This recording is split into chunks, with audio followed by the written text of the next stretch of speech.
Amen. Hein? Amen. Hein? Nous allons tous prier pour la parole. Que Dieu qu'il nous parle. Que Dieu nous parle, qu'il parle à chacun de nous. Na kombone sobondeli. Allo Belayo, faveur exceptionnelle. Allo Lelo, faveur exceptionnelle. Allo Belayo.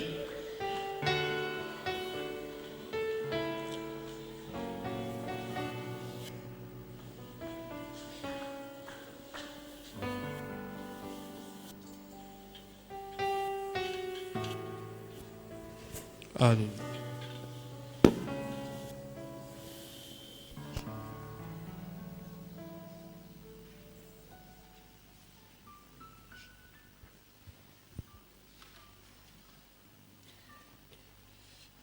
Prions. Tosambeli. Seigneur Jésus, Kolo Yesu. merci Seigneur pour ce soir. Matondi pona pokwa lelo. Et merci d'avoir permis Seigneur que nous puissions nous rencontrer ce soir. Matondo pesinzela tokuta na butwa lelo. Seigneur, tu l'avais prévu Obongisango. avant la fondation du monde. Yambote mokile kelema. Seigneur, ce soir nous nous disposons. Kola butwa lelo to mi pesi. Nous venons auprès de toi Seigneur. Repa na yonkolo. Les cœurs ouverts Miteme fongwama. pour t'écouter Pona Seigneur. koyoka yonkolo. Pour que nos vies soient réellement changées. Pour que nos cœurs soient réellement transformés. Pour que notre système de pensée soit réellement transformé. Merci Seigneur parce que ton esprit va convaincre les cœurs et va nous donner plus de lumière. Au nom de Jésus. Amen. Amen. Alléluia. Amen. Alléluia. Amen. Il y a la joie. Esengwezali. Ok, gloire au Seigneur. Kembonankolo. Nous remercions le Seigneur qui a permis que nous puissions nous retrouver ici devant son assemblée. Et nous remercions le pasteur, le couple pasteur qui a montré envers nous de la confiance et qui nous a permis de nous tenir devant cette assemblée pour pouvoir partager la pensée du Seigneur. Alléluia. Amen. Que Dieu soit béni. Est-ce qu'il y a la joie? Est-ce qu'il y a la joie réellement? Est-ce qu'on peut le manifester? Alléluia. Amen. Alors tu peux saluer ton voisin pour voir s'il a vraiment.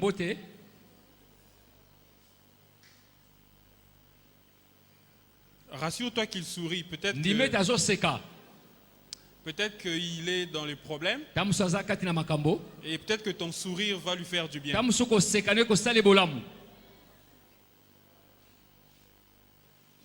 Alléluia. Amen. Il faut bien se saluer, on ne sait jamais. Peut-être que c'est la rencontre de ta destinée. Alléluia. Amen. Gloire au Seigneur. Donc nous sommes en train de parler de notre grand thème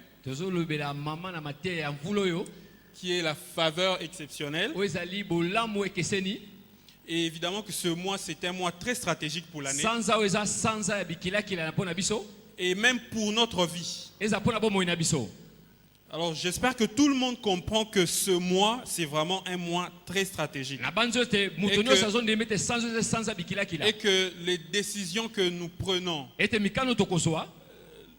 tout ce que nous prenons, tout ce que nous recevons en ce lieu va déterminer notre année. Alléluia. Amen. Et même notre vie. Alors j'aimerais que chacun puisse garder cela dans son esprit. Que ce que nous recevons, ce que nous allons recevoir pendant tout ce mois va déterminer le succès de cette année. Alléluia. Amen.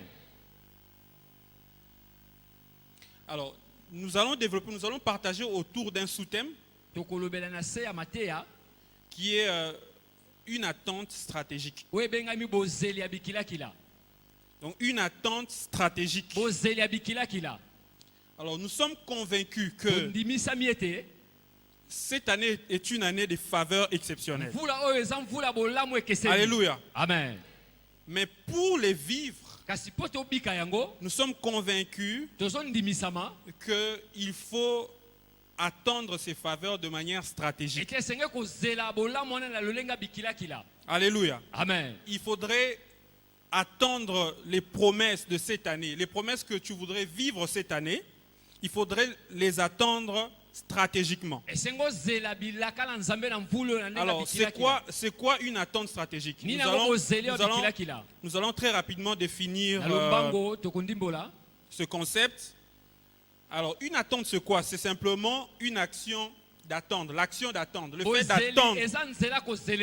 d'attendre quelqu'un ou d'attendre quelque chose. Alors, c'est quoi la stratégie? Bon, c'est le mot duquel découle stratégique. Stratégie. C'est quoi la stratégie? Bon, il y a plusieurs définitions contenues dans le dictionnaire.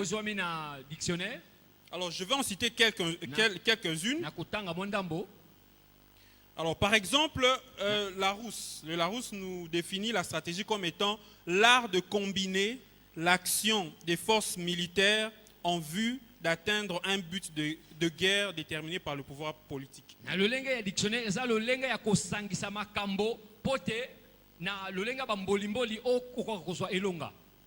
Alors, une autre définition, c'est que c'est l'art de coordonner les actions des forces militaires, politiques, économiques et morales impliquées dans la conduite d'une guerre. Alléluia. Amen. Et il y a une dernière définition que j'ai retenue, c'est que c'est dans la théorie des jeux. Dans la théorie des jeux, c'est un ensemble de décisions prises en fonction d'hypothèses de comportement des personnes intéressées dans une conjoncture déterminée. Alors, de manière brève, une stratégie, c'est simplement une façon de faire, une façon de coordonner, une façon d'organiser les choses pour atteindre un objectif. Alors donc, une attente stratégique voudrait dire une attente intelligente et orientée vers un objectif. Alléluia. Amen. Donc c'est aussi le fait de tout organiser maintenant. Donc tout organiser actuellement pour que tu augmentes la probabilité de pouvoir réaliser les résultats que tu attends. Bon, dans un autre sens beaucoup plus régulier, on va dire que c'est le fait d'organiser les choses pour augmenter ta chance de réussite. Alléluia. Amen. Alors, la vie en elle-même, c'est déjà un environnement très incertain. Oui, c'est ça. C'est pourquoi il est même dit dans Ecclésiaste 36, le matin, sème ta semence et le soir, ne laisse pas reposer ta main, car tu ne sais pas ce qui réussira. Ceci ou cela, ou si tous les deux seront également bons. Alléluia. Amen. C'est pour dire que la vie est tellement incertaine. Nous vivons tous dans l'incertitude. Mais tant que quelque chose dépend de nous, nous devons travailler durement pour nous rassurer que toutes les chances sont à notre côté. Alléluia. Alléluia. Amen. Alors donc, une attente stratégique, c'est donc dans cet environnement incertain, tu te rassures que tout ce qui dépend de toi est correct, est au point. Alors pour que la promesse ne trouve pas de raison de ne pas se réaliser. Alléluia. Pour que les faveurs exceptionnelles se concrétisent réellement. Alléluia. Amen.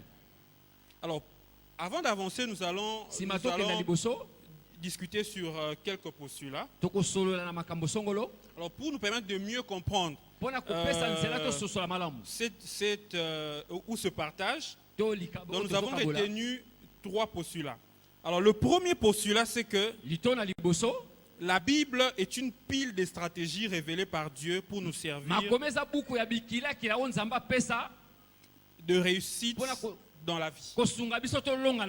Alléluia. Amen. Donc je reprends, la Bible est une pile de stratégies révélées par Dieu pour nous servir des réussites dans la vie. Alléluia. Amen. Alors pour cela, nous allons lire 2 Timothée 3,16 et nous allons aussi lire Josué 1,8. Alors 2 Timothée 3,16 dit ceci: toute l'écriture est inspirée de Dieu et utile pour enseigner, pour convaincre, pour corriger, pour instruire dans la justice. Le verset 17 dit: afin que l'homme de Dieu soit formé et équipé pour toute bonne œuvre. Alléluia. Amen. Alors nous allons aussi lire Josué 1,8, que nous connaissons d'ailleurs tous, en tout cas pour celui qui a suivi les affermissements. Que ce livre de la loi ne s'éloigne point de toi ou de ta bouche. Médite-le jour et nuit pour agir avec fidélité, conformément à tout ce qui est écrit, car c'est alors que tu auras du succès dans tes entreprises, c'est alors que tu réussiras. Alléluia. Amen. Alors ces 2 passages nous font voir et nous font comprendre que la Bible, comme nous l'avons dit, c'est donc une pile de stratégies. C'est un peu comme des fuites d'informations. Alléluia. Dans ce monde incertain, dans ce monde compliqué, parfois on se demande, mais est-ce qu'on va réussir demain? Est-ce qu'on va se réveiller demain? Est-ce que vraiment je vais vivre la faveur exceptionnelle de Dieu? Est-ce que vraiment je vais vivre les promesses de Dieu? On n'en est pas sûr, certaines fois. Mais nous savons une chose, c'est que la Bible, c'est comme une fuite d'informations. Alléluia. Vous savez, dans le monde des finances, alors quand on regarde les informations sur Euronews ou bien les chaînes étrangères, on voit quand on monte la bourse, il y a des graphiques qui montent et qui descendent, qui vacillent. Alors, ça montre l'incertitude dans laquelle le monde évolue. Et là-bas, tout se joue sur l'information. Alors, il suffit seulement qu'on apprenne qu'un avion ou bien une société d'aviation qui travaille en RDC, qui est peut-être liée à une grosse société qui est en France, dès qu'on apprend qu'un avion a craché, cette information-là peut influencer les activités en France. En fait, tout se joue autour de l'information. Alléluia.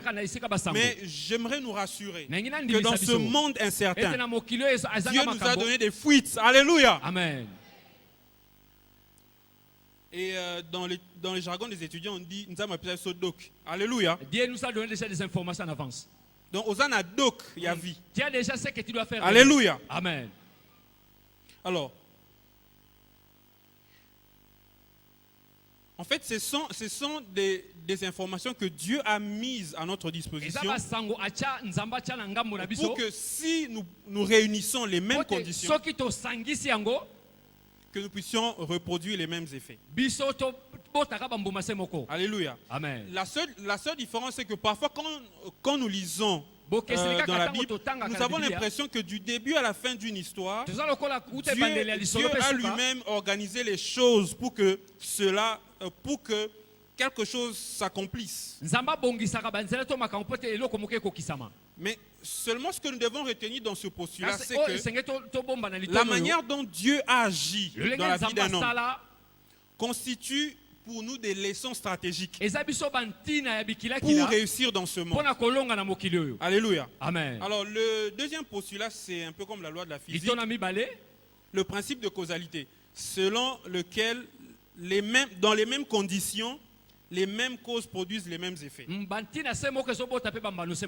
Alléluia. Amen. Donc si on réunit les mêmes conditions et qu'on produit et qu'on occasionne certaines choses, les mêmes effets se réalisent. Alléluia.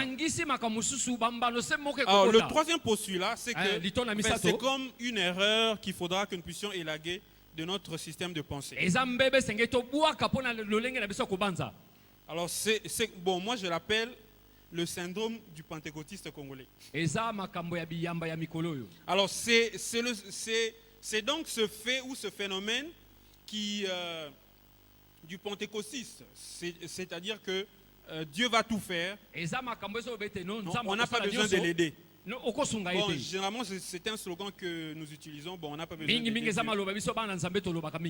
Alléluia. Amen. Alors, en fait, qu'est-ce que ce syndrome ou qu'est-ce que ce fait exprime?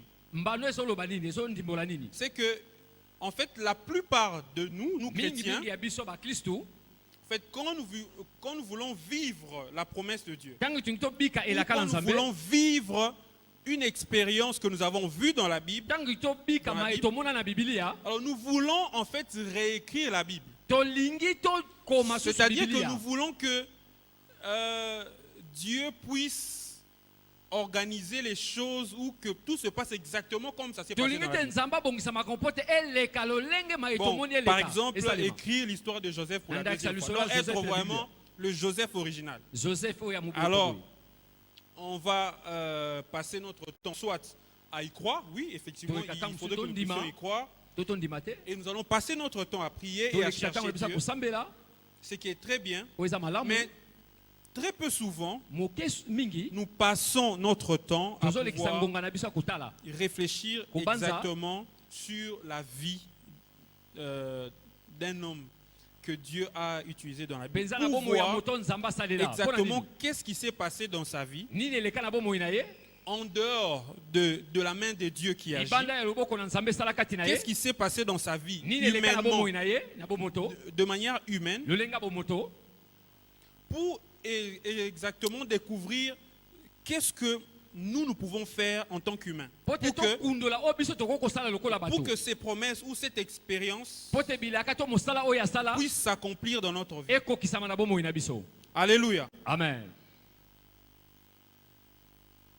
Alors très souvent nous cherchons la direction de Dieu et c'est devenu aujourd'hui comme un slogan. Donc, tu veux faire quelque chose, je dois écouter Dieu.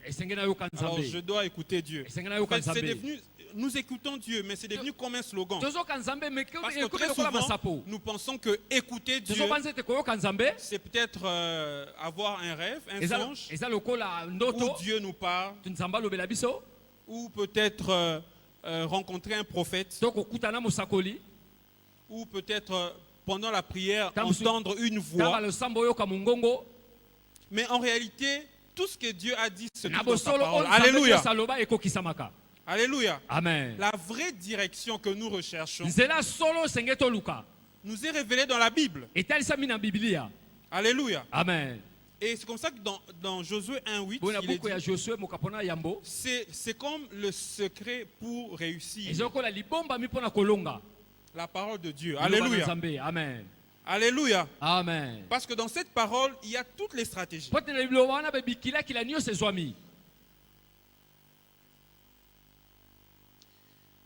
Cette année, c'est une année de faveurs exceptionnelles devant Dieu et devant les hommes. Certainement que mes prédécesseurs ont défini c'est quoi la faveur. Mais je vais quand même en dire quelques mots. En fait, selon le Larousse, c'est une disposition à traiter quelqu'un avec bienveillance spéciale. Donc quelqu'un est disposé à pouvoir te traiter avec bienveillance, avec amour, avec bonté. Mais n'oublions pas que cette faveur exceptionnelle, c'est à la fois devant Dieu, donc nous recevons des faveurs exceptionnelles, mais nous voulons vivre ces faveurs dans le monde. Donc nous voulons aussi que nous puissions obtenir faveur auprès des hommes. Mais n'oublions pas que le monde a des principes. Alléluia. Amen. Par exemple, les humains restent les humains.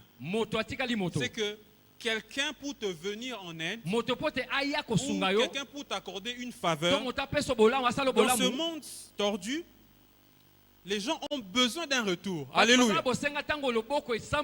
Les gens ont besoin de savoir que bon, si je lui viens en aide, ou bien si je me montre favorable à lui, quelque chose va changer. Donc il y a quelque chose en retour.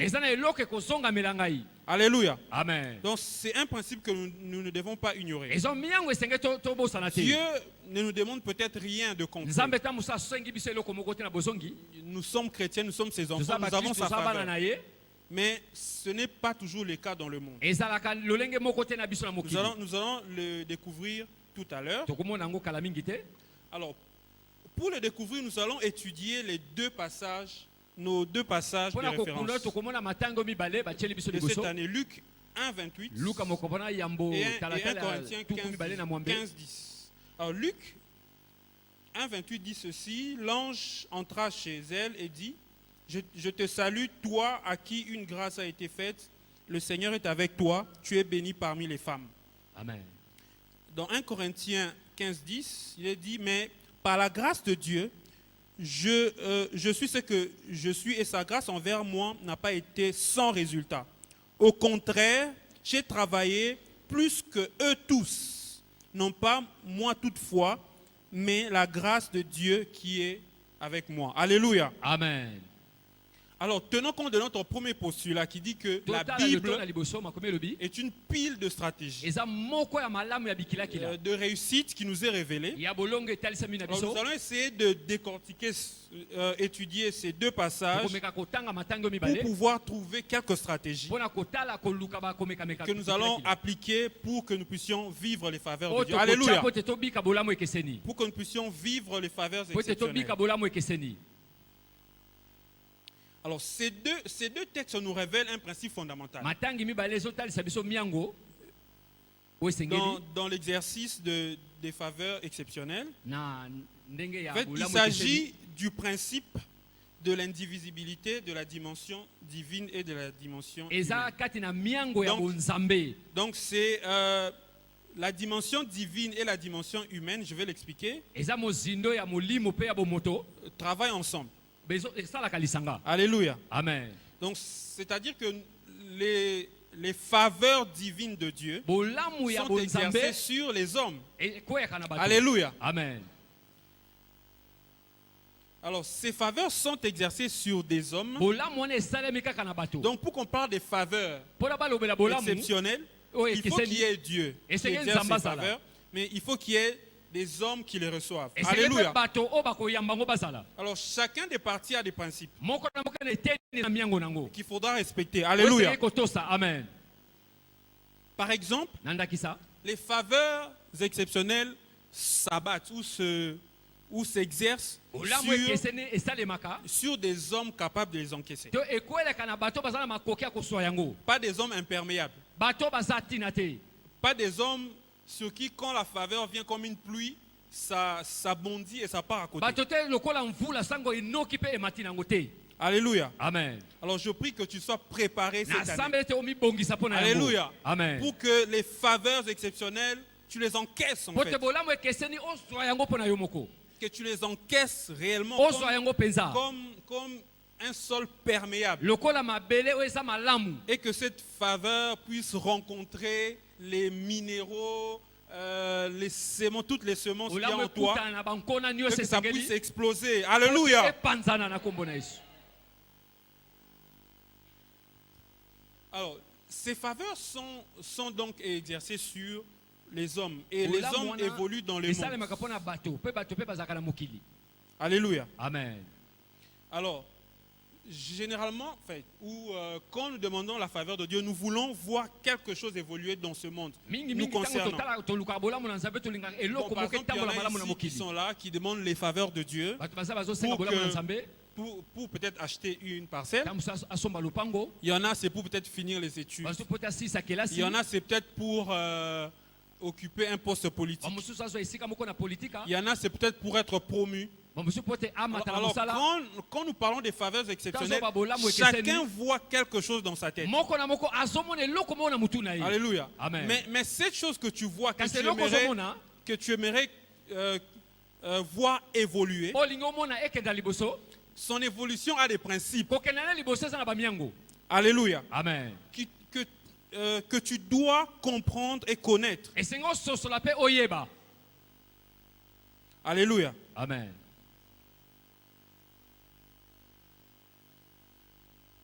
Bon, je vais prendre un cas très simple. Bon, en fait, je vais parler de Joseph. Alors, Joseph, il attendait effectivement une faveur exceptionnelle. Parce que, étant en prison, accusé faussement, c'était un innocent. Alors, il avait vraiment besoin de ce que ici nous appelons la grâce présidentielle. Alléluia. Il avait besoin qu'une faveur exceptionnelle puisse agir dans sa vie pour qu'il sorte de la prison. Alléluia. Amen. Mais il savait aussi que sortir de prison par une faveur exceptionnelle ne peut passer que par des personnes hautement placées dans la société. Alléluia. Amen. Alors, étant en prison, ce qu'il a fait, quand il s'est rendu compte qu'il y avait deux personnes qui servaient Pharaon qui étaient venues, il les a bien traités et il a tissé des bonnes relations avec. Et après, quand il a interprété leur songe, il a dit, quand vous serez dehors, pensez à moi. Alléluia. Amen. En fait, il a compris que j'ai besoin de la faveur de Dieu, mais je sais que pour que cette faveur passe, voici humainement ce qui est faisable. Parce que Dieu fait toujours sa part. Alléluia. Alléluia. Amen. Alors nous allons étudier la vie de Joseph et de Marie, justement pour pouvoir comprendre quelles sont les stratégies, quelques stratégies qui nous est révélées dans cette histoire. Alors nous allons parcourir très rapidement l'histoire de Joseph. En fait, quand il y a beaucoup de publications sur la vie de Joseph, donc beaucoup de théologiens, beaucoup de spécialistes ont écrit sur lui. Vous pouvez lire, donc vous pouvez lire suffisamment sur lui. Mais Joseph, en résumé, représentait en fait dans cette histoire un peu comme la dimension divine. À cause de la promesse qu'il portait en lui. Alors, en tant que descendant de David, il portait la promesse. Alléluia. Amen. Il portait la promesse que le Christ devrait venir de la lignée de David. Alléluia. Amen. Donc les promesses, c'est donc cette dimension divine que nous ne pouvons pas changer. C'est Dieu qui fait la promesse et c'est Dieu qui la soutient et c'est Dieu qui la réalise. Alléluia. Amen. Alléluia. Amen. Donc il portait la promesse en lui. Donc, il portait une dimension, la dimension divine. Alléluia. Amen. Alors, j'aimerais que chacun puisse se tenir debout. Est-ce qu'on peut se tenir debout juste pendant quelques secondes? En fait, Joseph portait la promesse en lui. Mais nous aussi, nous portons la promesse en nous. Alléluia. J'aimerais que pendant un moment, que tu puisses confesser les promesses de Dieu dans ta vie. Vas-y, confesse-le. Alors, confesse que les promesses de Dieu sont en toi. Alléluia. Amen. Alors vous allez répéter après moi. La Bible contient toutes les promesses de la réussite. J'ai hérité de toutes ces promesses par Abraham, notre père dans la foi. Comme Joseph, je porte la promesse en moi. Amen. Amen. Alors nous pouvons nous rasseoir. Alors, j'aimerais que chacun de nous puisse réfléchir pendant 3 secondes. Essaie de réfléchir sur la promesse que tu aimerais vivre cette année. Alors passe 10 secondes dans la prière. Déclare que tu vas vivre ces promesses. Bien aimé, déclare-le. Pendant quelques secondes dans la prière. Seigneur, nous allons vivre tes promesses au nom de Jésus. Nous allons vivre tes promesses cette année au nom de Jésus. Tous les membres de cette église vivront ta promesse. Amen. Amen. Alléluia. Amen. Alors il faut les déclarer. Que tu portes la promesse en toi. Mais il est important que tu puisses connaître cette promesse.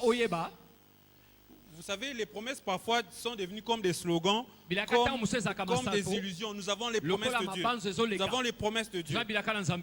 Mais quelles sont vraiment ces promesses? C'est comme ça que je nous ai demandé de pouvoir passer quelques secondes pour réfléchir sur une des promesses. Alors très souvent nous prions et nous déclarons que nous avons les promesses de Dieu. Mais en réalité, il n'y a même pas une seule que nous avons saisi réellement, que nous voulons vivre dans notre vie. Alors c'est comme ça qu'il est important. Et cela constitue un peu comme le premier principe dans cette stratégie que nous apprenons. Il faudrait connaître la promesse. Alléluia. Amen. C'est quoi ta promesse? Alors, qu'est-ce que tu attends de Dieu exactement? Alors, il y en a qui attendent de Dieu les choses au fur et à mesure qu'ils évoluent. Bon, par exemple, aujourd'hui, il a un problème de loyer, il cherche Dieu. Bon, demain, il a un problème d'études, il cherche Dieu. Mais nous devons aussi apprendre à nous attacher à une promesse de la vie. Alléluia. Pas seulement des choses pour nous permettre d'avancer d'un pas. Bon, tu veux devenir propriétaire. Bon, après, quand tu deviens propriétaire, qu'est-ce que tu deviens? Alléluia. Amen. Attachons-nous à des promesses de notre vie qui concernent toute notre vie. Alléluia.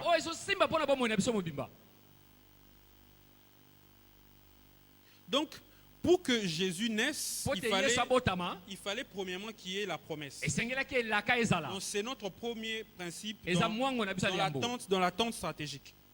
Il faut, pour attendre stratégiquement les promesses de Dieu, tu dois connaître la promesse.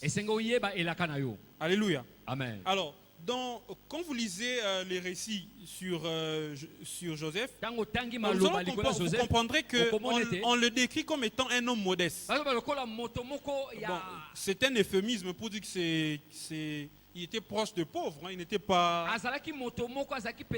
Il n'avait pas beaucoup de moyens. Alors, et cela se révèle même dans l'offrande qu'il a apportée au temple. Quand nous lisons dans Luc 2, 20 à 24.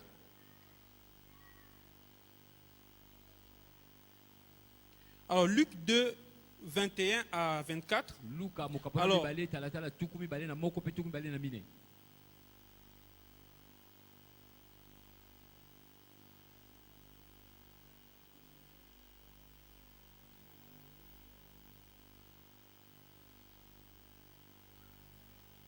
bon, je vais lire à partir du verset 23 pour aller rapidement. Suivant ce qui est écrit dans la loi du Seigneur, tout mâle premier-né sera consacré au Seigneur.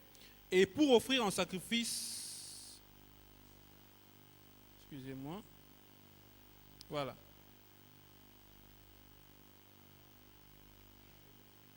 Alors, quand nous lisons dans ce passage, on dit dans le verset 24, et pour offrir en sacrifice 2 tourterelles et 2 jeunes pigeons, comme cela est prescrit dans la loi du Seigneur. Alors ce sont les offrandes que Joseph et Marie avaient apportées. Et quand nous lisons dans Lévitique 12, 1 à 8, mais nous allons lire, bon, vous pouvez lire plus tard, mais le verset 8 dit ceci. Et si les moyens ne suffisent pas pour trouver un agneau, elle prendra 2 tourterelles ou 2 pigeons, l'un pour l'Holocauste et l'autre pour le sacrifice pour les péchés et les sacrificateurs, etc. Donc, l'offrande que Joseph et Marie avaient apportée au temple, c'était des offrandes pour des gens qui ne pouvaient pas acheter un agneau. En fait, cela nous montre que Joseph ne vivait pas dans de bonnes conditions, dans des conditions aussi. Mais quand on lit plus, on comprend que c'était compréhensible. En fait, les Juifs étaient sous la domination romaine. Bon, cette domination a commencé de 27 avant Jésus jusqu'à 476 après Jésus. En fait, c'est normal parce que Joseph était de la lignée royale. Donc, tout oppresseur qui vient prendre un pays en possession, la première chose qui sera sûre de faire, c'est d'anéantir toutes les personnes de la lignée royale. Pour se rassurer qu'en aucun jour il y aura quelqu'un de sang royal qui va se réveiller pour chercher à reprendre. Donc c'était tout à fait normal que Joseph ne soit pas dans de bonnes conditions. Alléluia. Amen. Et nous pouvons le comprendre dans Matthieu 2, 1 à 18.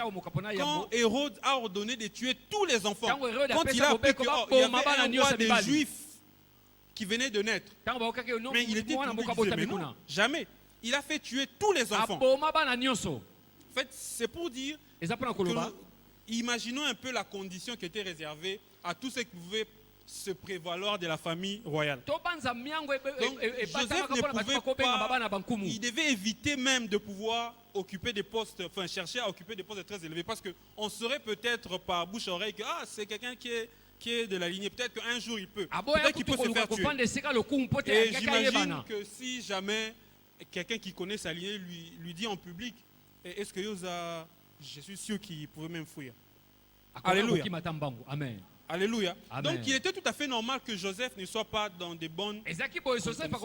Mais c'était quand même quelqu'un qui portait la promesse en lui. Alléluia.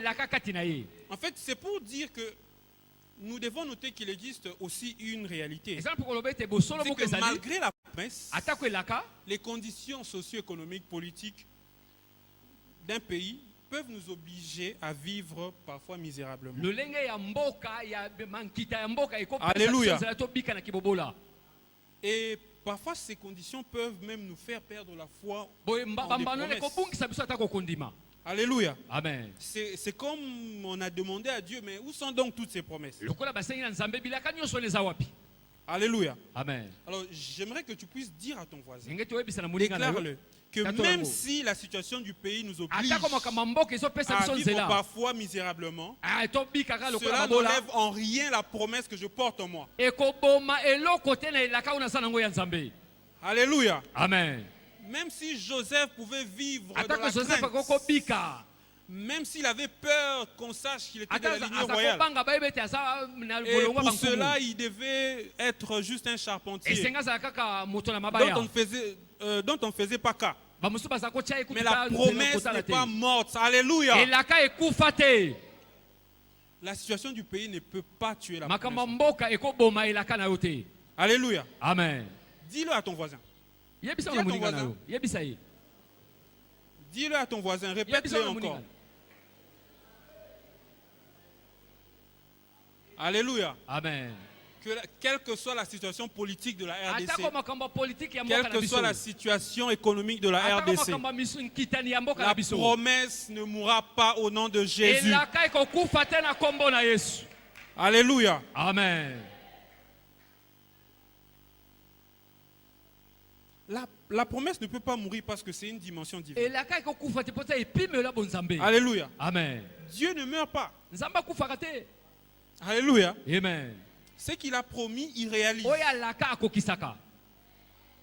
Donc, quelle que soit la situation actuelle, quelles que soient les conditions actuelles dans ta famille, à l'université, quelle que soit la condition actuelle, la promesse ne meurt pas au nom de Jésus. Même si en rentrant aujourd'hui, tu auras affaire à ton bailleur peut-être. Mais la promesse ne meurt pas au nom de Jésus. Alléluia. Alléluia. Amen. la promesse n'est pas morte. Parce qu'elle vient de Dieu. Alléluia. Amen. Donc il faut connaître la promesse. Et il faut continuer de confesser que la promesse est là et garder la promesse dans son esprit. Alléluia. Amen.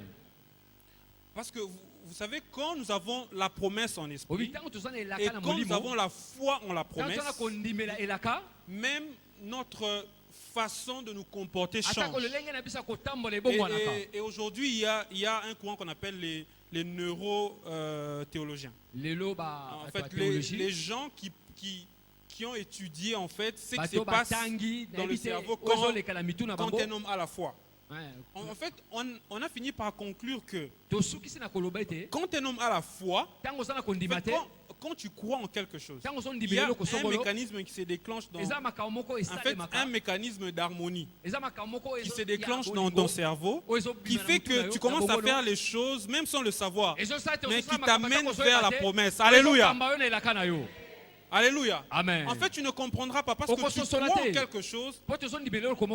Et bon, quand tu arrives demain, tu dis, mais j'avais fait ça. En fait, comment est-ce que ça s'explique? Regardez, généralement, quand nous allons faire du shopping, quand nous allons acheter les vêtements, etc., généralement, nous nous rendons compte que la cravate qu'on a achetée, ou la chaussure qu'on a achetée, ou le sac qu'on a acheté, concorde avec un habit. Peut-être sans le savoir. C'est un jour, quand on est en train de chercher un habit, on se dit, mais ça marche avec. Et finalement, on se rend compte que tout ce qu'on achète tourne autour peut-être des mêmes couleurs. Alléluia. C'est un peu comme ça que fonctionne la foi. Alléluia. C'est comme ça que nous devons augmenter notre foi.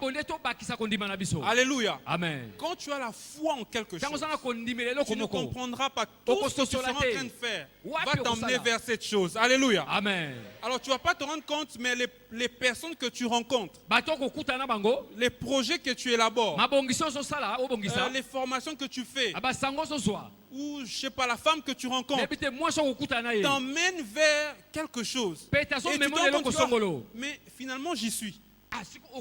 Et tu réalises que tout ce que tu as autour de toi t'a conduit là-bas. Alléluia. C'est ça la dimension de la foi. Alléluia. Amen. Alors nous devons augmenter notre foi. Mais la foi encore reste un concept vague, un concept difficile à comprendre. Depuis la nuit des temps. Et c'est comme ça même que les disciples ne comprenant pas, ils ont demandé à Jésus, augmente notre foi. Et Jésus a dit, si votre foi est seulement comme un grain de sénévé, vous pouvez dire à cette montagne, déplace-toi. En fait, la foi, c'est quelque chose que nous devons approfondir. Alléluia. Alors, je nous invite chacun à pouvoir réfléchir sur la foi, à pouvoir approfondir sa connaissance sur la foi. Alléluia. Nous devons avoir la vraie foi, ou la foi qui amène des résultats. Alléluia. Amen. Alléluia. Amen. Et la foi nous amène à ne pas commettre des erreurs qui vont nous coûter notre destinée. Alléluia. Si tu crois vraiment en quelque chose, tu ne commettras aucune erreur qui va te coûter ta destinée. Parce que ta foi va te conduire vers ta destinée. Alléluia. Amen. C'est parfois difficile de croire. Et le monde est tellement difficile. Et notre nature faillible parfois nous pousse à commettre des erreurs, etc. Et qui peuvent même parfois nous coûter notre destinée. Mais si tu as vraiment la foi en quelque chose, et que tous les jours tu vis avec cette chose, conscient de cela, je peux te rassurer que tout ce que tu feras va t'y emmener. Alléluia. Même ce que tu peux voir comme une erreur, Dieu la transforme en quelque chose de bien qui va te conduire dans ta destinée. Alléluia. Amen. Alors confesse. Bon, dis après moi.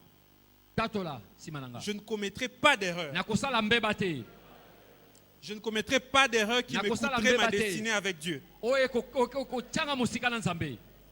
je ne commettrai pas d'erreur qui me coûterait ma destinée avec Dieu. Car il est écrit, l'Éternel enverra ses anges afin que mon pied ne heurte même pas une pierre. Alléluia. Quand tu as la foi en Dieu, l'Éternel envoie ses anges, même pour que ton pied ne heurte même pas une pierre. Alléluia. Amen. Alors, connais la promesse, connais ta promesse, et mets en cette promesse la foi. Je t'assure que tout ce que tu vas faire va te conduire. Alléluia. Amen. Tu ne comprendras pas parfois les habits que tu achètes. Et parfois le costume que tu achètes, c'est le costume qui va faire que quand tu rencontres la personne de ta destinée, et la personne t'apprécie à cause de cette veste. Alléluia. Amen. Nous devons prier pour parvenir à cette dimension de la foi. Alléluia. Amen. Que Dieu soit béni. Ça c'est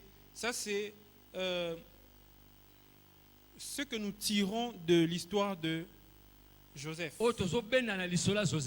Mais étudions un peu la vie de Marie.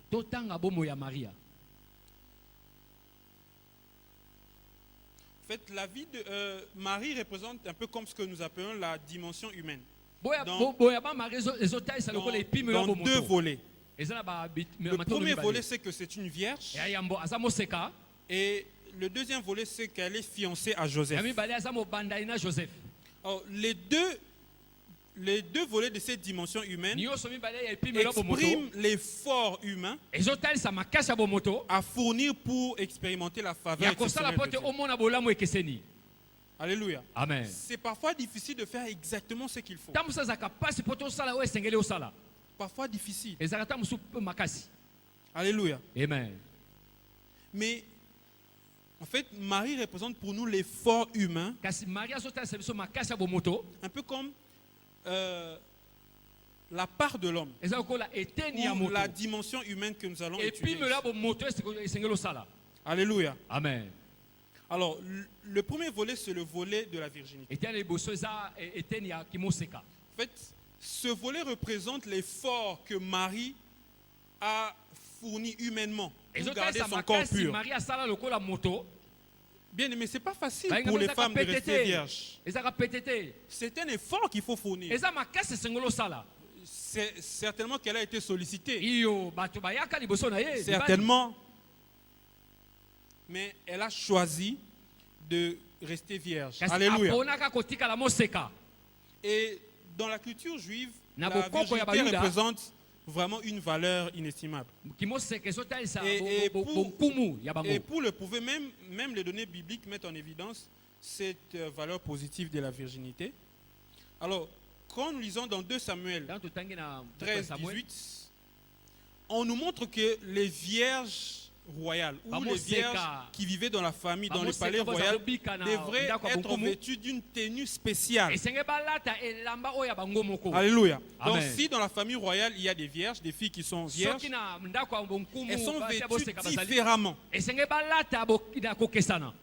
Et dans Esther 2, 2 à 3, et 1 roi 1, 2, Esther 2, 2 à 3, 1 roi 1, 2, on fait voir qu'un roi ne peut épouser qu'une vierge. Alléluia. Amen. Donc nous voyons, ces données bibliques nous font voir combien la virginité était une valeur. Alléluia. Alléluia. Amen. Donc Marie, en se gardant vierge, en fait, sans le savoir, elle se rendait éligible à 2 choses. Elle se rendait éligible à la promesse selon laquelle les vierges sont destinées au palais royal. Alléluia. Amen. Et en se gardant vierge, elle se rendait éligible à être la femme par qui Jésus devait naître. Alléluia. Moi je dis, quelle stratégie. En fait, il y avait 2 promesses. autour de la virginité. Quand une femme est gardée vierge, je le reprends, elle est éligible au palais royal. Donc elle peut être épousée par quelqu'un de grand, de hautement placé dans la société. Et aussi, puisque la promesse de Jésus n'était pas encore accomplie, elle était éligible, elle se rendait éligible. Amen. Donc Marie a fourni des efforts humains pour être éligible à ces deux promesses. Alléluia. Amen. Et c'est, moi j'appelle cela comme étant une stratégie. Même si elle le faisait sans peut-être le savoir, mais nous avons dit dans notre premier postulat que la Bible c'est une pile de stratégies. Alors quand nous voyons comment est-ce que la vie de Marie s'est passée, nous pouvons l'utiliser comme étant une stratégie. Alléluia. Amen. Comme étant une stratégie pour réussir dans ce monde incertain. Voyons, connaissant la promesse, ou la promesse étant donnée, Marie s'est conservée vierge, donc elle s'est rendue éligible. Alléluia. Amen. Et en plus, en se gardant vierge, il y avait deux côtés. Donc si elle n'est pas épousée par un roi ou par quelqu'un de hautement placé, elle peut être celle par qui Jésus viendrait. Mais je nous annonce que les deux se sont réalisés. Alléluia. Oui, parce qu'elle a épousé Joseph. Joseph est de la famille royale et de la lignée. Et c'est par elle que Jésus est arrivé. Alléluia. Amen. Donc en se conservant vierge, elle s'est rendue éligible. Éligible à ses promesses. Alors, nous devons nous poser une question. Est-ce que nous sommes éligibles à ces promesses? Est-ce que tu es vraiment éligible à ce que tu demandes à Dieu? Il y en a qui demandent la promotion, par exemple. Est-ce que tu peux faire l'affaire? Alléluia. Amen. Alors, faire l'affaire, ce n'est pas simplement avoir de l'argent ou avoir des gens, avoir, je sais pas, des capacités surnaturelles. Mais faire l'affaire, ça peut être, est-ce que mentalement tu es préparé? Est-ce que psychologiquement tu es préparé? Alléluia. Amen. Il y a des situations dans la vie, quand tu les vis, tu es déstabilisé. Alléluia. Et c'est comme ça que la Bible dit, par exemple, qu'il ne faut pas rêver l'amour avant qu'il ne le veuille. Parce que c'est quelque chose qui déstabilise. Alléluia. Amen. Et dans le domaine des ressources humaines, il y a même ce qu'on appelle le choc psychologique d'un salaire. Vous savez, quelqu'un qui touchait $100 vivait en fonction de $100. Et puis un bon jour, à Betty Libakou, il trouve un emploi, on lui paye $10,000. Oui. Imaginez un peu le choc que cette personne peut avoir dans sa vie. Et ces $10,000 peuvent être une catastrophe. Et c'est comme on dit pour provoquer les Gabonais qu'il ne faut pas payer un Gabonais un week-end. Quand tu lui payes un week-end, il va revenir le week-end prochain. Donc si tu lui payes le week-end, il va passer tout son temps dans les bars, Et après quand il dit, je dois rentrer. Alors il rentre au travail. Alléluia. Est-ce que tu es vraiment éligible à ce que tu demandes à Dieu? Alléluia. Amen. Est-ce que tu es vraiment éligible? Est-ce que ce que tu demandes à Dieu peut t'arriver? Alléluia. Amen. Et quand nous lisons dans la Bible, dans toute la Bible, nous nous rendons compte que Dieu a agi avec des hommes. Mais il a respecté certains principes objectifs, des systèmes qui sont établis. Alléluia. C'est le cas de Joseph. Joseph, Dieu avait la capacité de faire venir un tremblement de terre et de faire que Joseph devienne ce qu'il est. Dieu a la possibilité de faire tout ce qu'il veut. Il pouvait se réveiller un jour, bon, il met dans la tête des pharaons que bon, il doit faire venir Joseph. Il avait la capacité de pouvoir mettre le nom de Joseph dans la tête de Pharaon. Pour que Pharaon, un bon matin, il se lève et dit allez me chercher un certain Joseph qui est en prison. Dieu en était capable. Il en est capable. Alléluia. Amen. Mais il a respecté les principes. Il fallait que Joseph puisse demander une faveur à quelqu'un de hautement placé.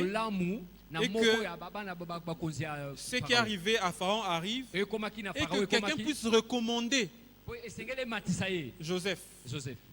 C'est un principe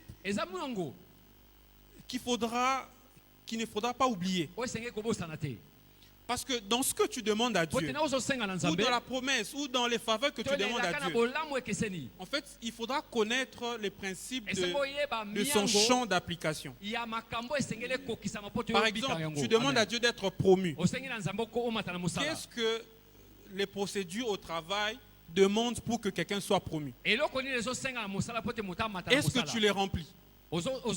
Alléluia. Amen. Mais imagine que tu les remplis. Tu remplis toutes les conditions pour être promu. Pourquoi est-ce que Dieu ne voudrait pas te promettre, te promouvoir? Pourquoi? Alléluia. Amen. Pourquoi? Et là même quand tu es en train de chercher Dieu, tu as toute l'assurance que tu es capable. Donc tu as lobby et ça l'a mis. Et si jamais tu es promu, et les choses vont avancer. Alléluia. Amen. Mais très souvent aussi les choses n'arrivent pas parce qu'on n'est pas éligible. Alléluia. Amen. Marie était éligible aux promesses. Est-ce que tu es éligible aux promesses? Alléluia. Amen. En fait, être éligible aux promesses ne veut pas simplement dire être enfant de Dieu. Être enfant de Dieu, effectivement, nous rend éligibles aux promesses. Ça, c'est une première étape. Mais ces promesses doivent s'accomplir dans un système. Et ce système a des principes qu'il faudra respecter. Alléluia. Amen. Même Dieu était capable de faire que un bon matin, qu'il puisse mettre dans la tête de Pharaon que les enfants d'Israël devraient sortir. Donc, il était capable de faire que le cœur de Pharaon devienne un cœur mou. Et puis dès que Moïse arrive, qu'ils disent... Bon, il était même capable de pouvoir faire que les enfants d'Israël puissent sortir d'Égypte sans que personne ne se rende compte. Mais les enfants d'Israël étaient sous la domination de Pharaon. Il y a un principe. Il faudra qu'il puisse donner son accord pour que les enfants partent, pour que Israël parte. Donc, quel que soit tout ce que Dieu a fait, tous les fléaux que Dieu a fait tomber sur Égypte, c'était simplement pour que un principe soit respecté. Que Pharaon dise que je vous laisse partir. Donc il les libère. Alléluia. Amen. Donc ce qu'il faut retenir, c'est que quand nous demandons ou quand nous attendons quelque chose de Dieu, ou les faveurs exceptionnelles que nous attendons de Dieu, nous devons maîtriser ou connaître les champs d'application de ces faveurs et savoir, mais qu'est-ce qui se passe humainement pour que ça arrive. Alléluia. Amen. Alléluia. Amen. Alors très souvent nous pouvons passer 5-10 ans à attendre une promesse, ça n'arrive pas. Mais nous devons nous poser vraiment une question. Est-ce que nous sommes éligibles? Ne sommes pas comme des enfants. Alléluia. Il est temps que nous puissions manger les promesses de Dieu. Alléluia. La table est déjà servie cette année. La table est servie. Mais tu dois avoir la capacité de quitter ton siège et d'aller à table et de te servir. Alléluia. Amen. Vous savez, un bébé, même si on fait la table pour lui, une belle table, on met tout ce qu'il faut. Mais puisque c'est un bébé, il peut voir la table et commencer à se réjouir dans son esprit que je vais manger. Mais tant qu'il n'y a pas quelqu'un pour l'emmener, il sera là, il va se réjouir que je vais manger, mais il ne saura jamais quitter son lit ou son berceau et aller s'asseoir et se servir. Donc il peut regarder la nourriture de loin, un jour, 2 jours, et puis ça pourrit, et puis bon. C'est parfois notre condition. Nous crions et nous nous réjouissons des promesses de Dieu. Nous nous réjouissons que nous avons les promesses de Dieu. Que les promesses de Dieu, je vais vivre les promesses de Dieu. Mais parfois, nous ne nous servons pas. Nous ne savons pas comment se servir. Comment nous servir. Alléluia. Amen. La table est servie cette année. Que chacun puisse apprendre comment y aller. Alléluia. Amen. C'est un peu ça la stratégie qu'il faudra développer. Les faveurs exceptionnelles sont là. Déjà, le fait que nous soyons enfants de Dieu, nous sommes éligibles aux faveurs exceptionnelles. Mais nous devons apprendre comment les saisir et comment les vivre réellement.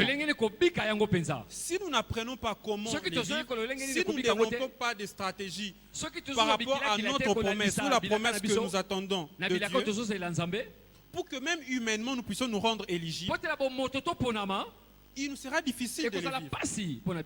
Alléluia. Amen. Alors, nous devons prendre l'exemple de Marie comme étant une stratégie que nous devons appliquer dans notre vie. Il y a une promesse et nous nous rendons éligibles. Alléluia. Amen. Il y a pour qui leur promesse peut-être c'est être élevé à côté du pasteur ou être élevé à côté d'un homme de Dieu. Mais alors, quand tu as cette promesse, rends-toi éligible. Ce que tu dois faire, tu dois travailler pour que déjà même humainement, vos relations soient bonnes. Et parce que tu sais que c'est par cet homme que je serai. Tu vas te battre, tu vas travailler pour être proche de cet homme-là. Alléluia. Amen. Alors nous avons parlé de Joseph. Et nous pouvons parler de Salomon. Salomon avait déjà reçu la promesse de la sagesse. Dieu lui a déjà promis de pouvoir avoir la sagesse. Nous pouvons le lire dans 1 Roi 8 par exemple. Alors, il avait déjà reçu la promesse de la sagesse, de l'intelligence, de la haute intelligence, de la haute science. Mais quand nous lisons à son sujet, on nous dit qu'il s'appliquait à la sagesse. Alléluia. Amen. Il s'appliquait à la sagesse. Donc il savait que c'est vrai que j'ai la promesse de la sagesse, mais la sagesse c'est comme une plante qu'il faut développer. Il faut faire grandir. Il faut entretenir. Et on dit à son sujet qu'il s'appliquait à la sagesse. Parce qu'il connaissait les principes qui sous-tendaient le champ d'action de sa promesse. Alléluia. Amen. Qu'est-ce que tu fais actuellement pour vivre ta promesse? Et j'aimerais que chacun réfléchisse. Qu'est-ce que tu fais? Alléluia. Amen. Et quand nous lisons dans Proverbes par exemple 13, 22, là aussi il y a par exemple une promesse. Et je prie que cela soit le cas pour tout le monde ici. Alors, dans Proverbe 13, 22, je vais paraphraser. Il est dit que, en fait, l'homme de bien a pour héritier les enfants de ses enfants. Mais les richesses des méchants sont en réserve pour les justes. Alléluia. Amen. Alors, c'est un passage très profond.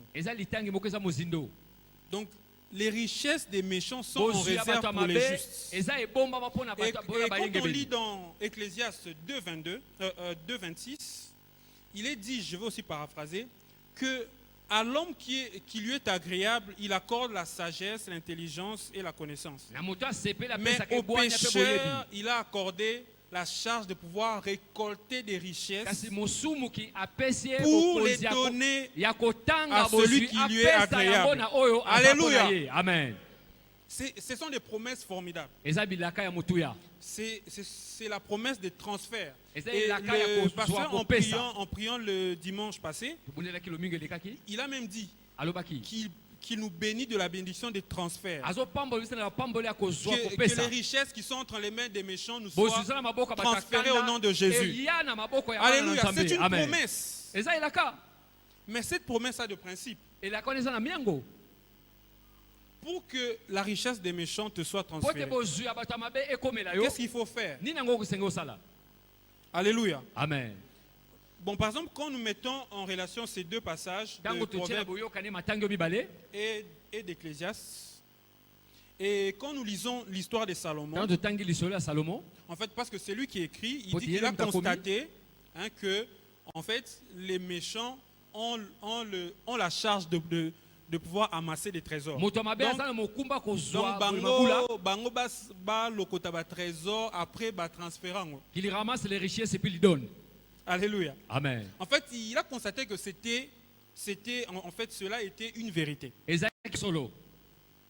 Mais en fait, il a constaté dans sa propre vie. Donc, quand nous étudions la vie de Salomon, nous allons voir que tout ce qu'il avait, c'était la connaissance et la sagesse. Et il est dit à son sujet, chaque année, tous les rois du monde venaient pour chercher à l'écouter. Et il y avait autour de 200 kilos d'or qui venaient chaque année. Et les rois venaient avec des présents et des présents, des richesses et des richesses, pour simplement tirer la sagesse qu'il y avait en Salomon. Alléluia. Amen. Donc c'est par exemple un principe. Donc, les méchants sont des insensés, qui n'ont pas de sagesse. Alléluia. Alors développe la sagesse et l'intelligence avec Dieu. Alléluia. Amen. Je t'assure que ce principe va s'appliquer dans ta vie. La richesse des méchants, ils vont te chercher pour tirer de toi la sagesse que tu as de Dieu. Et pour cela, ils vont t'apporter des richesses et des richesses. Alléluia. Amen.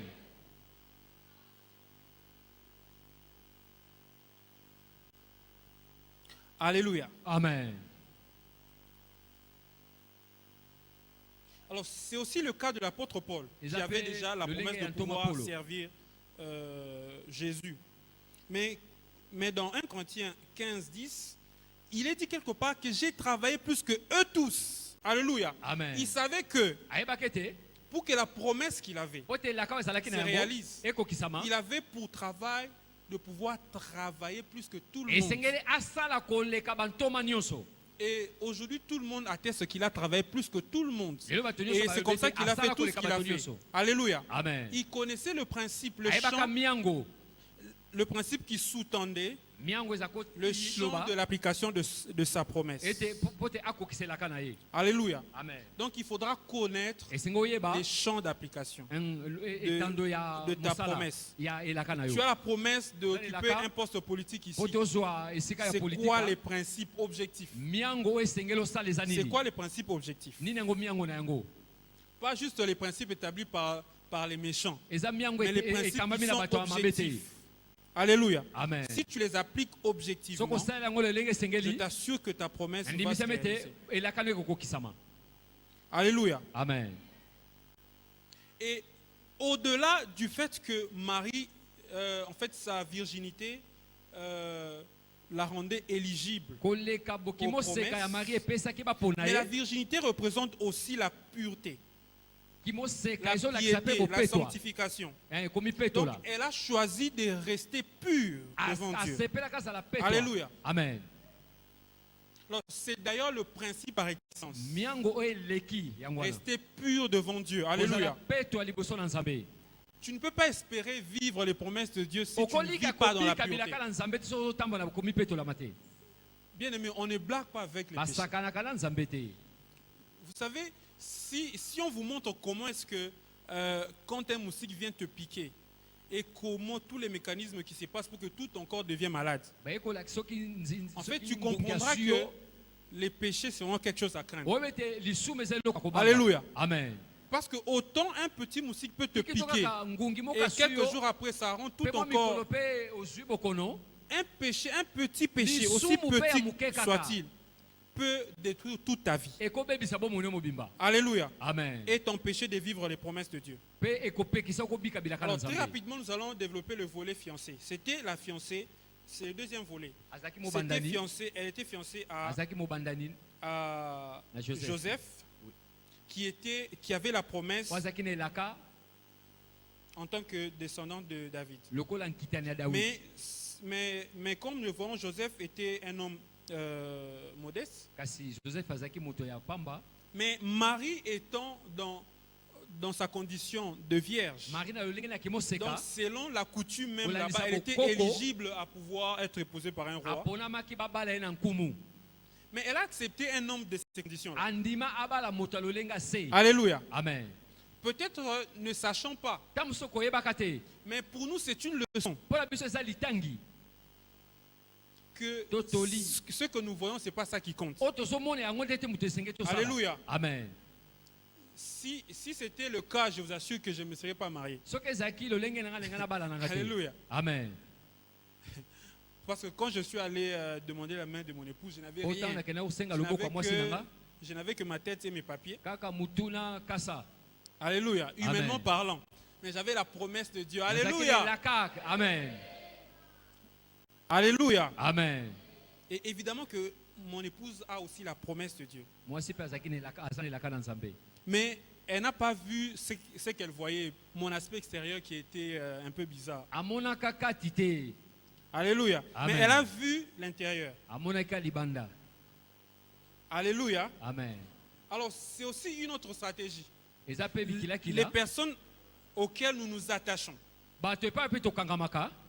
Est-ce que nous nous rassurons vraiment que ces personnes sont les personnes de notre destinée? Alléluia. Amen. Alors donc l'autre principe c'est détecter les personnes de votre destinée pour s'y attacher. Parce que tu vois que ma promesse va passer par le pasteur par exemple. Mais si tu détectes que ta promesse passe par le pasteur, attache-toi au pasteur. Alléluia. Amen. Ne le fuis pas. Attache-toi à lui. Même s'il peut être dur. Attache-toi à lui. Alléluia. Amen. Donc c'est la stratégie de pouvoir détecter les personnes de notre destinée. Il faut détecter avec qui, en fait, qui est-ce que tu peux côtoyer. Alléluia. Amen. Il faut apprendre à assainir son environnement. Il faut apprendre à choisir les personnes à côtoyer. Est-ce que cette personne te permet d'avancer dans ta promesse? Alors si par exemple ta promesse passe par la prière, et que tu dois prier, bon, tu as la promesse de pouvoir avoir le Saint-Esprit en plénitude. Alors tu as besoin de passer du temps dans la prière. C'est cela le principe. Mais tu t'attaches aux gens qui ne veulent pas te laisser prier. Donc, tes amis, c'est des gens qui n'aiment même pas prier. Comment est-ce que tu peux espérer vivre cette promesse? Donc, il est important de pouvoir assainir aussi notre environnement en fonction de la promesse. Alléluia. Amen. Donc le premier principe, comme on avait dit, il faut connaître les promesses de Dieu et il faut se rendre éligible devant Dieu par la pureté, la sanctification, et se rendre aussi éligible au système qui sous-tend cette promesse pour la réalisation et s'y appliquer avec consécration. Alléluia. Amen. Et c'est de cette façon que nous pouvons vivre l'attente stratégique. Et si nous attendons nos promesses stratégiques en appliquant ces principes et que nous avons relevés de la vie de Joseph et de Marie, je suis sûr, par la grâce de Dieu, que nous allons vivre les promesses de Dieu. Alléluia. Amen. Cette année, c'est une année de multiples faveurs. Alléluia. Amen. Et nous confessons que tout le monde vivra les promesses de Dieu. Et nous confessons que personne ne va s'en dérober. Alléluia. Amen. Personne ne va s'en dérober. Alléluia. Amen. Alors nous allons courber nos têtes dans la prière. Alors tu vas prier le Seigneur afin que son esprit puisse t'aider à pouvoir vivre de manière stratégique pour voir ses promesses réalisées. Demande à Dieu de pouvoir te donner l'intelligence. L'intelligence au-delà de ce que les hommes voient. Pour que toute ta vie, pour que ta foi augmente, et que cette foi puisse te conduire vers ces promesses. Et que le Saint-Esprit te conduise de manière à ce que tu vives les promesses de Dieu. Et que tout ce que tu vas faire, tous les actes que tu vas poser cette année puissent te conduire vers cette promesse. Et que tu ne commettes pas d'erreurs qui vont te coûter ta destinée. Prie pour que l'Esprit puisse te conduire. Alléluia.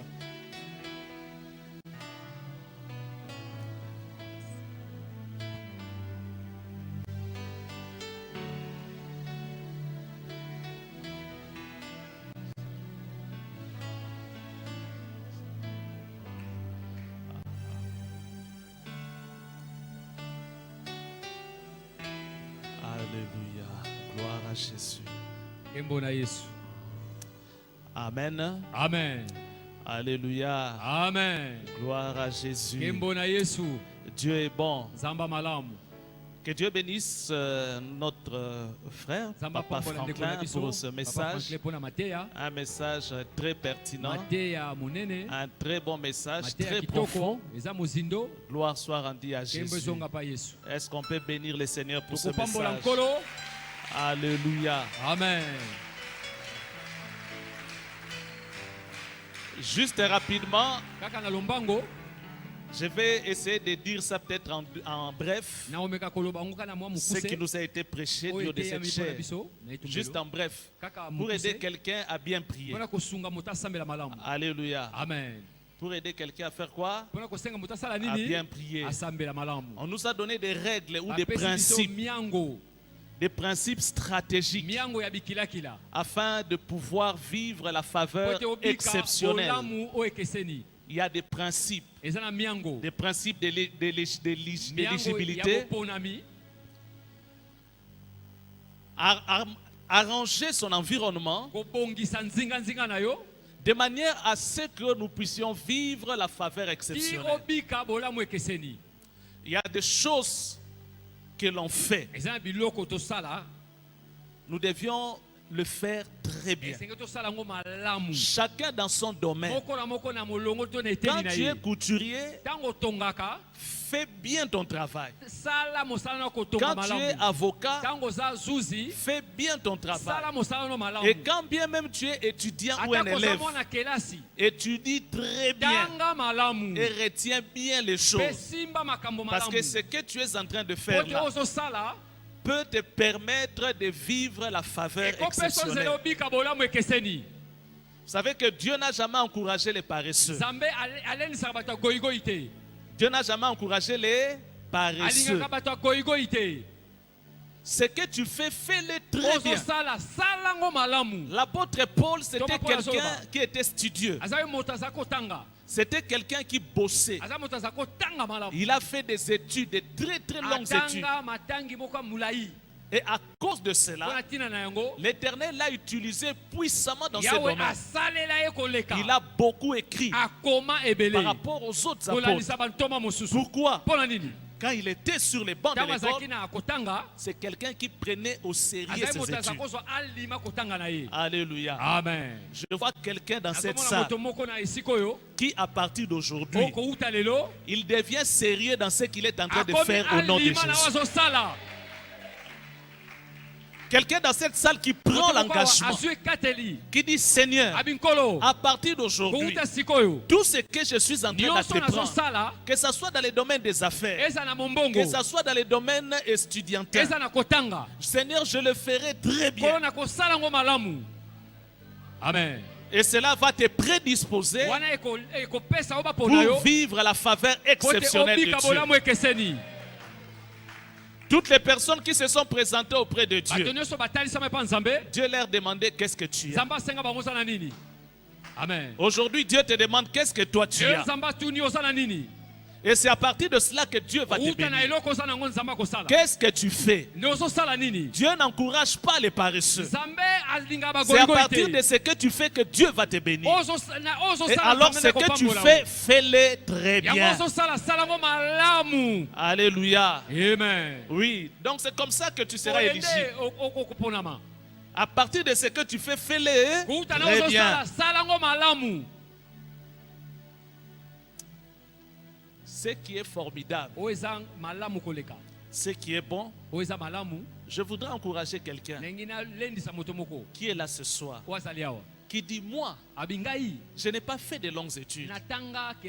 Maintenant, que deviendra mon sort?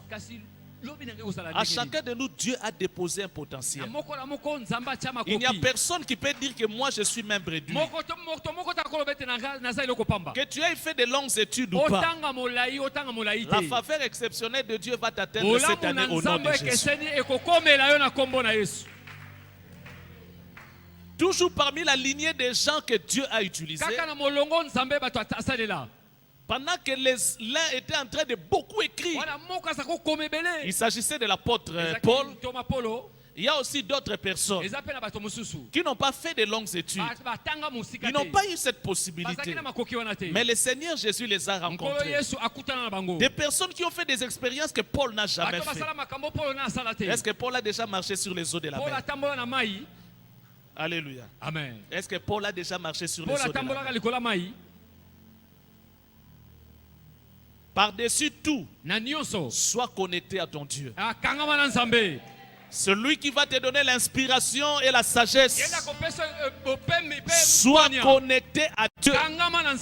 Et la faveur exceptionnelle de Dieu sera ton partage au nom de Jésus. Je vois quelqu'un qui ce soir dit, Seigneur, cette année je ne t'abandonnerai pas.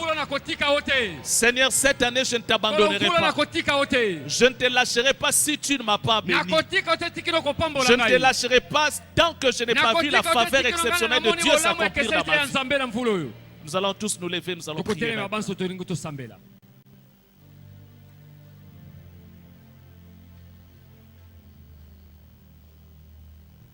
L'Éternel est disponible pour tout le monde. Et il est prêt à visiter chacun d'entre nous. Et là où tu es, tu vas élever ta voix par rapport à ce que tu fais dans ta vie. Implore la faveur et la grâce de Dieu dans ta vie. Seigneur, visite-moi de manière extraordinaire cette année. Je crois en toi. Je crois en toi. Je crois en toi. Élève ta voix et prie le Seigneur. Le Seigneur est là ce soir pour toi. Le Seigneur est là pour toi. Le Seigneur est là pour toi. Il est là pour toi. Toi qui prétends être son enfant. Toi qui dis, Seigneur, moi je me suis écarté du monde. Je ne vis pas comme les gens de ce monde. J'ai abandonné avec le péché. Seigneur, je veux aussi te voir cette année. Je veux vivre ta faveur exceptionnelle. Dieu est disponible ce soir. Dieu est disponible ce soir afin de pouvoir manifester sa faveur exceptionnelle dans ta vie.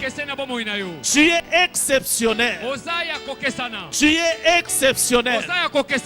Toi qui es fille et fils d'Abraham, tu es exceptionnel aux yeux de Dieu. Toi qui crois en Jésus, tu es exceptionnel aux yeux de Dieu. Et l'Éternel est là pour toi. Prends cet engagement devant Dieu de ne pas l'abandonner cette année, de t'accrocher à ce Dieu-là, ce Dieu puissant, ce Dieu qui accorde sa faveur à ses enfants. Prie le Seigneur, que Dieu te rencontre dans les domaines de ta vie, que Dieu te rencontre dans les domaines de ta vie. Et là où tu as manifesté une certaine faiblesse, demande le secours de l'Éternel. Demande le secours de l'Éternel. Seigneur, aide-moi à relever tel défi. Seigneur, aide-moi à relever tel autre défi. Éternel, soutiens-moi dans ma faiblesse. Aide-moi à relever mon niveau. Au nom de Jésus. Au nom de Jésus. Prie le Seigneur et demande sa faveur exceptionnelle dans ta vie. Demande sa faveur exceptionnelle dans ta vie. Au nom puissant de Jésus. Alléluia, alléluia, gloire à Jésus, gloire à Jésus. Seigneur, ta faveur exceptionnelle dans nos vies, ta faveur exceptionnelle dans cette église, ta faveur exceptionnelle au nom de Jésus. Alléluia. Éternel, délivre-nous de la paresse au nom de Jésus. Que nous ne puissions pas compter des paresseux au milieu de nous. Fais de nous des hommes et des femmes qui aiment travailler, des hommes et des femmes qui bougent pour la gloire de ton nom, Seigneur. Oh Père, aide-nous à vivre et à fuir encore les péchés, à vivre dans la sanctification, à marcher dans la crainte de ton nom. Oh Seigneur, fais-nous grâce. Seigneur, fais-nous grâce. Que nous soyons éligibles. Que nous soyons éligibles, Seigneur. Éternel, à vivre ta faveur exceptionnelle cette année. Que personne, oh Dieu, Éternel, ne rate cette faveur exceptionnelle. Dans le nom puissant de Jésus. Dans le nom puissant de Jésus. Aide-nous, Seigneur Jésus, à vivre ta faveur exceptionnelle. À vivre ta faveur exceptionnelle. Dans le nom puissant de Jésus. Dans le nom puissant de Jésus. Oui, Père, que personne ne néglige ce que tu as déposé entre ses mains. Éternel, aide-nous à ne pas négliger ce que tu déposes entre nos mains. Aide-nous à les fructifier pour la gloire de ton nom. Pour la gloire de ton nom. Au nom puissant de Jésus. Au nom puissant de Jésus. Gloire et louange à toi, Seigneur Jésus-Christ. Amen. Amen. Gloire à Jésus.